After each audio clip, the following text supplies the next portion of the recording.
Hello guys, ഇപ്പം നമ്മൾ രാവിലെ തന്നെ പോകുന്നത് അമൃത ഹോസ്പിറ്റലിലോട്ടാണ്. ഇന്നായിരുന്നു അമ്മേനെ കാണിക്കേണ്ട ഡേറ്റ്, അതായത് 14-ാം തീയതി. ഇന്ന് രാവിലെ 10 മണിയാകുമ്പോൾ ഹോസ്പിറ്റലിൽ എത്തണമെന്ന് പറഞ്ഞാണ് നമ്മൾ ഇന്നലെ വൈകിട്ടേ കൊച്ചച്ഛൻ്റെ വീട്ടിലൊക്കെ വന്നു. പക്ഷേ നമ്മൾ വീട്ടിൽ നിന്ന് ഇറങ്ങിയപ്പോൾ 10:30 അത് വേറെ കാര്യം. നമ്മൾ 10:30 വീട്ടിൽ നിന്ന് ഇറങ്ങി 11 മണിയായപ്പോൾ ഇവിടെ എത്തിയെങ്കിലും ഭയങ്കര ലാഗടിയായിരുന്നു. കുറേ കഴിഞ്ഞപ്പോഴേക്കും അമ്മയുടെ പേര് വിളിച്ച് നമ്മൾ നേരെ ഡ്രസ്സിംഗ് റൂമിലോട്ട് ചെന്നു. നമ്മുടെ കാലിലെ ഡ്രസ്സിംഗ് എല്ലാം അഴിച്ചു. ഡോക്ടർ വന്ന് കണ്ടു, കാര്യങ്ങളെല്ലാം പറഞ്ഞു. സത്യം പറഞ്ഞാൽ ഇതിനു മുമ്പ് അമ്മ 2-3 ആഴ്ചയോളം ഈ ഒരു ഹോസ്പിറ്റലിൽ അഡ്മിറ്റായിരുന്നു. ഈ കാലിന് തന്നെ അമ്മയ്ക്ക് 2 ഓപ്പറേഷൻ കഴിഞ്ഞു. അതിനെക്കാട്ടും വലിയ കോമഡി, ഇതെല്ലാം നടന്നുകൊണ്ടിരിക്കുമ്പം എൻ്റെ +2 ഫൈനൽ എക്സാം നടന്നുകൊണ്ടിരിക്കുക.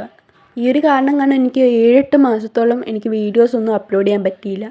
കാരണം നമുക്ക് അതിന് പറ്റിയൊരു മാനസികാവസ്ഥ അല്ല. ആ ഒരു സമയത്ത് സത്യം പറഞ്ഞാൽ എനിക്ക് ഒരു സബ്സ്ക്രൈബർ കൂടുമ്പോൾ എനിക്കെന്തോ വലിയ 1,00,000 രൂപയുടെ ലോട്ടറി അടിച്ചൊരു ഫീലാണ്. ആ ഒരു സമയത്ത് സത്യം പറഞ്ഞാൽ ഒരു സബ്സ്ക്രൈബറോടായി 200 സബ്സ്ക്രൈബർ എനിക്കാകും. എല്ലാവരുടെയും കണ്ണി 200 ഒരു ചെറിയ സംഖ്യയാണെങ്കിലും എന്നെ സംബന്ധിച്ച് അതൊരു വലിയ സംഖ്യയാണ്. ശരിക്കും ആ ഒരു സമയത്ത് എന്നെ സപ്പോർട്ട് ചെയ്യുന്ന കുറേ പേര് അങ്ങോട്ട് പോയി.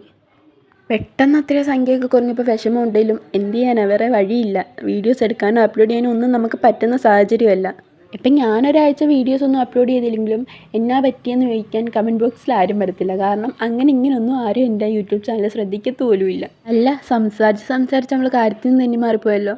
ഇനിയും 3 ആഴ്ച കഴിഞ്ഞിട്ട് പിന്നെയും നമുക്കിവിടെ വരേണ്ടതാണ് ഗൈസ്. അപ്പോൾ ബാക്കി വിശേഷങ്ങൾ പിന്നെ പറയാം. അപ്പോൾ എല്ലാവരും ഒന്ന് സബ്സ്ക്രൈബൊക്കെ ചെയ്തിട്ട് പോവല്ലേ.